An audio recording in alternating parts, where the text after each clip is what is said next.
Tamil industry के superstar Surya की नई फिल्म का टाइटल अनाउंस कर दिया गया है।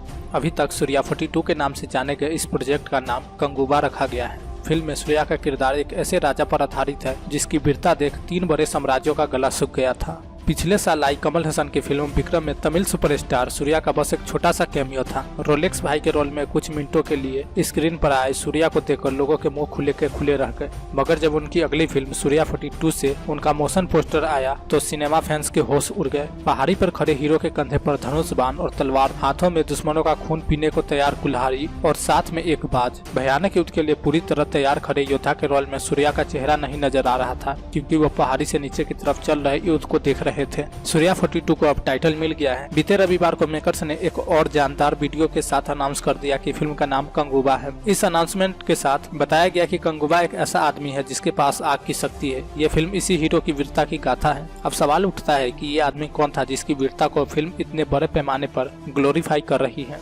इसका जवाब तमिल साहित्य में है और ये जवाब सुनने के बाद आप भी कहेंगे कि उसके लिए ये नाम एकदम सही है। कंगुबा की कहानी एस वेंकटेशन की किताब वेलपरी पर बेस्ड है। सूर्या ने एक इवेंट में कहा था कि वो वेंकटेशन के साथ कुछ बड़ा लेकर आ रहे हैं। मणिरत्नम की फिल्म पोनियन सेल्वन में लोगों ने चोल साम्राज्य की कहानी स्क्रीन पर देखी। अब कंगुबा में एक बार फिर से एक ऐसे राजा की कहानी स्क्रीन पर उतरने वाली है जिसे बहुत लोग नहीं जानते होंगे।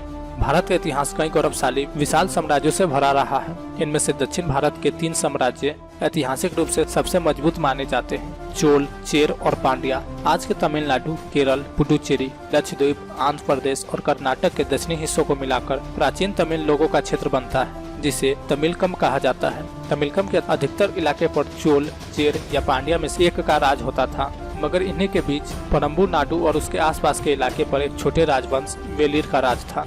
तीनों बड़े साम्राज्यों से अच्छे रिश्ते की वजह से वेलिर राजा एक तरह से अपना स्वतंत्र राज्य चलाते थे। लेकिन जब चोल, चेर और पांड्या राजाओं में अपना साम्राज्य बढ़ाने की रेस छिड़ी तो इन आजाद वेलिर राजाओं पर भी हमले होने लगे। कुछ को मार दिया गया और कुछ का राज्य कब्जा कर लिया गया। लेकिन जब बात पहाड़ी राज्य परम्बू पर पहुंची तो वहां के राजा ने संधि समझौता करके किसी के अधीन होने की बजाय लड़ने का रास्ता चुना। इनका नाम था वेलपारी, जो करीब 300 खुशहाल गांवों के सामंत थे। प्राचीन तमिल साहित्य का एक काव्य ग्रंथ है पुरानानुरु। इसमें तमिल राजाओं, युद्धों और आम जनजीवन से जुड़े करीब 400 वीरतापूर्ण गीत हैं, जिन्हें 157 कवियों ने लिखा है। इसमें चोल, चेर, पांड्या साम्राज्यों के राजाओं के अलावा 48 छोटे राजाओं का भी जिक्र है।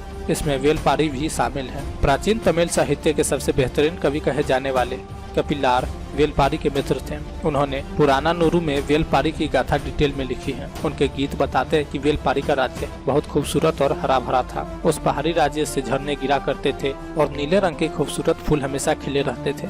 इस पहाड़ पर लोगों के चढ़ने उतरने के लिए बांस की सीढ़ियां लटकाई गई थी। वेलपारी को तमिल इतिहास के 7 महानतम संरक्षकों में से एक कहा जाता है। उन्हें प्रकृति और कला से बहुत प्रेम था।